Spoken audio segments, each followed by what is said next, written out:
And I think we're live, yeah. Okay, let me send out the link.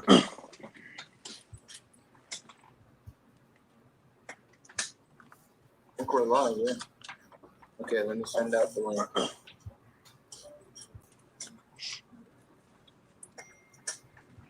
We're live, yeah. Okay, let me send out the link.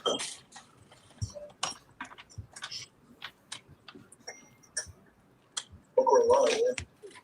Okay, let me send out the link.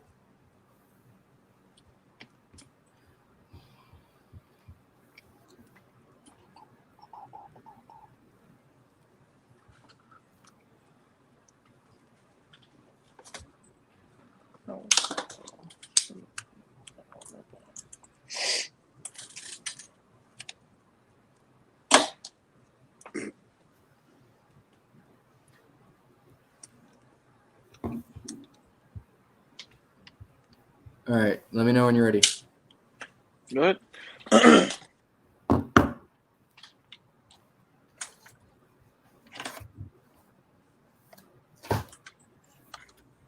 starting. All right. Welcome to episode 65 of the Talking Friars podcast. 66. Ben Fadden here and Jacob Zimmerman coming to you right after the Padres have finally made the decision we were all expecting, and that is relieving Jayce Tingler, firing Jayce Tingler, relieving him of his duties to be the manager of the San Diego Padres. AJ Preller released a statement earlier today. It just happened what was that? The Padres tweeted that out minutes ago. Everyone's live reactions coming in right now. Jayce Tingler just issued a statement as well. It's obviously an expected move. Jacob, while I pull up his quote, just your quick thoughts. I know that it's obviously we've been talking about it for a month now, but your quick thoughts to Tingler being canned. It was expected. I feel like he was kind of that scapegoat that, the Padres, they had to fire someone or, make a change. He was the guy that it was going to fall on. So, it wasn't any surprise. I'm just hoping for a veteran coach. That's all I'm hoping for now. Yeah, exactly. All right, I have this statement from Jayce Tingler. Quote, "It's been the honor and privilege of a lifetime to manage the San Diego Padres and lead this group of men. I'm truly thankful for the opportunity and grateful for the tireless efforts of our players, coaches, and support staff over the last 2 years. While I'm profoundly disappointed that our season ended far too soon, I know this team has a very bright future ahead." Without you, Jayce. Jayce, he was a good guy. I mean, I don't want to, come on here and bash him as a person or anything like that, but it was clear that he did not have control over the clubhouse. There were players in that clubhouse. I think we know at least one of them. There's corners of the clubhouse that didn't respect him, didn't think that he was the right guy moving forward, and didn't think that he commanded the respect of the veterans in the clubhouse. And when that's happening and when it's easy, I think easier to be a manager when things are going up, they're winning. But when things go south, you need to have someone, that has some credibility, right? And someone that, can go into the clubhouse and say, guys, we need to get this together. Not someone who had no major league managing experience before. It would be one thing if he was managing the Rangers or if he was managing the Orioles and they're rebuilding. This team is trying to win a World Series, and going into the year on paper, they were one of the World Series favorites. And so the fact that they finished the season not in the playoffs, but under 500, it was an absolute embarrassment and disappointment, and that needs to change. And I think I'm not saying that a manager is going to change the record, but it's going to definitely make the clubhouse culture a lot better, I think.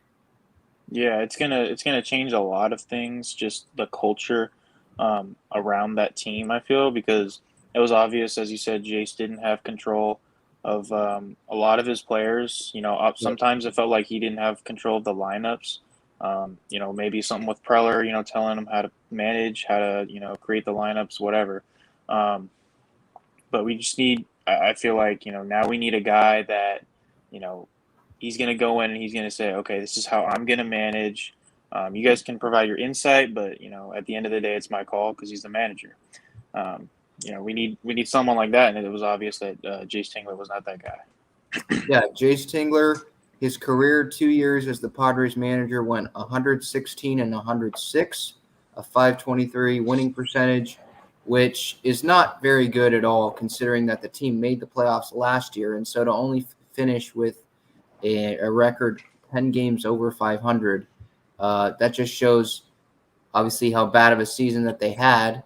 And the nail in the coffin for me, obviously, was when those reports with AC and Dennis Lin and Ken Rosenthal came out where, he lost the locker room. No one respects him. There's some people that didn't even want him there in the first place, which was a huge red flag to me because, you should be asking your veteran players that are key parts of this franchise, do you think that this manager is the right fit?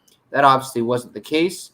And I think that's a problem. So for you, what, was the nail in the coffin for Tingler getting fired? I mean, for me, it kind of, obviously the locker room, that's a huge part of it. But I feel like, the final nail in the coffin for me was just, when we went on that huge skid toward the end of the year, and all Which he could one? say for it. Oh, yeah. The Okay, St. Louis one getting swept by St. Louis was the real bad one, I yeah. think. And then it was all downhill from there. But then it was just after every press conference after that, it was the same answer. He never switched it up. It was always damage control. And he Right. kept saying the same thing, and there was never results for it. So that at the end of the day, you lose that trust and accountability on him, because he's not proving of what he's saying. That they're going to turn it around because one, he's lost the locker room, and two, maybe players don't want to play for him. Right. At that point, yeah, that was the final nail in the coffin for me, I'd say. Yeah. Again, I don't want to make it seem like we're totally, pooping on Jayce Tingler and, No. bashing him. As a person, he was good. Speaking to the media, I understand. I mean, I was frustrated. Obviously, you were frustrated. A lot of people were frustrated with the whole battling term and all that because when the team isn't win, it's one thing to do that when the team's in contention, but then when they were sliding out of contention like that, and just to say this team's battling, I love how they were battling, they were grinding. It means nothing because they weren't winning ball games, and so that's really all there is to it. And it was a little, I mean, not a little, but it was just a lot actually frustrating. I mean, it's one of those things where his press conferences, he dealt with the media well. He did his job, which is say a lot of nothing, really. And you just want to say things, but say the minimum, reveal, if you have to reveal injuries, say the very minimum to it, just stuff like that. So I think he dealt with all that well, but it was still frustrating to hear him, and he didn't have a whole lot of solutions at the end of the year on Yeah, how to improve the team. yeah, it's just the battling thing. That's what you come back to, and it's just it was just so repetitive, and there wasn't anything original about it. Like, you couldn't even come up with like another excuse because it was Right. obvious battling was just an excuse. Because it means nothing at the end of the day when you're when you're battling for a playoff spot, and they're all you can say is that, oh, proud of the guys for battling. Mm-hmm. That doesn't mean anything. So Right. at the end of the day, you expect results from this team. This team going in was, it was between them and the Dodgers for the division and maybe even the World Series. So it's just a disappointment, and it was time to move on at the end of the day. Yeah. So I think we both agree that okay. So AJ Preller is going to speak to the media soon. If we have anything from that, I'll write something about it on Gaslamp Ball, or we'll get that out on Instagram and Twitter. But can we both agree that this was still a positive move for AJ Preller because he's still, while the decision had to be made and it was obvious, he still, by making this move, he's admitting that he was wrong and he made the wrong decision with the manager because he had full pretty much say on who the next manager was. because I'm pretty sure Ron Fowler and Peter Seidler didn't want Tingler. They wanted Ron Washington. But again, I don't know that, but that's just me. Yeah, it was a good move by Preller. It needed to be done. Mhm. It kind of felt like he was holding himself accountable at that point. Admitting he was wrong, kind of showing that, okay, maybe this wasn't the guy that was going to, take us to where we want to be, which is a Right. playoff contender for years to come now. It looked good in the beginning of that short sample size, really good year last year, I'd say. But, when it comes down to the knit and grit, it There, wasn't that. yeah, and he even admitted it. That it was a different animal. The Yeah. 162 game season. Implementing no DH this year because there was a DH last year. That totally added a whole nother layer to it. Mm-hmm. The injuries obviously didn't help, having to manage a pitching staff, and then firing your pitching coach, and then the injuries continue to happen, and the poor pitching continues to happen. So I think that was probably clear that Larry wasn't the guy. What was wrong with it, really? It's obviously the people on the field, and saying that you were thinking about firing Larry for 10 to 12 days before it actually really happened. I mean, it was just a whole sticky, just the messaging didn't really make sense. And now he's gone too. I'd expect a lot of the coaching staff to be gone. I've reached out to Skip Schumacher to see if he wants to talk, and we'll see if he gets back. So stay tuned for that. There's going to be a lot of dialogue with Jacob and I, and through Gaslamp Ball and stuff I write about possible replacements. We all know Bochy's the big name, veteran manager. It has to happen. I don't see that. Yeah. It's going to be if there's no reason for Preller to hire another young guy. If it's another young guy, then that makes zero sense for Tingler to be fired. Yeah. Because you're just bringing in another Jayce Tingler then. That's really all it is. And so I think Preller needs to, he already admitted that he's wrong, and we'll see about his comments later here. But he now has to kind of concede some control of this organization. There's been a lot of reports about how he likes to micromanage. And, well, guess what? With the manager in the clubhouse, that needs to be up to the manager now. That needs to be up to a manager with experience that has won ball games, that obviously has a ton of experience and knows what he's doing, Mm-hmm. like a Buck Showalter. That's the guy I want. That needs to happen. And if that happens, guess what? The manager's not going to want Preller in his ear the whole time.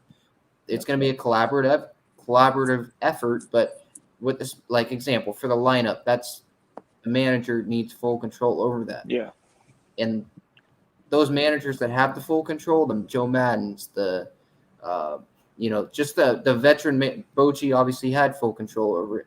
Those guys, what do they have in common? They've won, and that's what the Padres need. So that's that. Anything else you wanted to add? Just a quick reaction episode here. No, All right. that pretty much covered it. All right, we'll have Jim Russell on tomorrow. That'll be a great conversation now that Tingler's fired. A whole lot to take from that, not just the manager, but the team. Again, stay tuned to Gaslamp Ball. Stay tuned to the Twitter, the Instagram. We'll keep you up to date, and hopefully we get an experienced manager in here. Jacob signing off. Ben signing off here. Thanks so much. This has been episode 66. Reaction to Tingler being gone. He will have a chance to be in another position, but that's it. So thanks for listening. Thanks for watching on YouTube. And until next time, let's go Padres.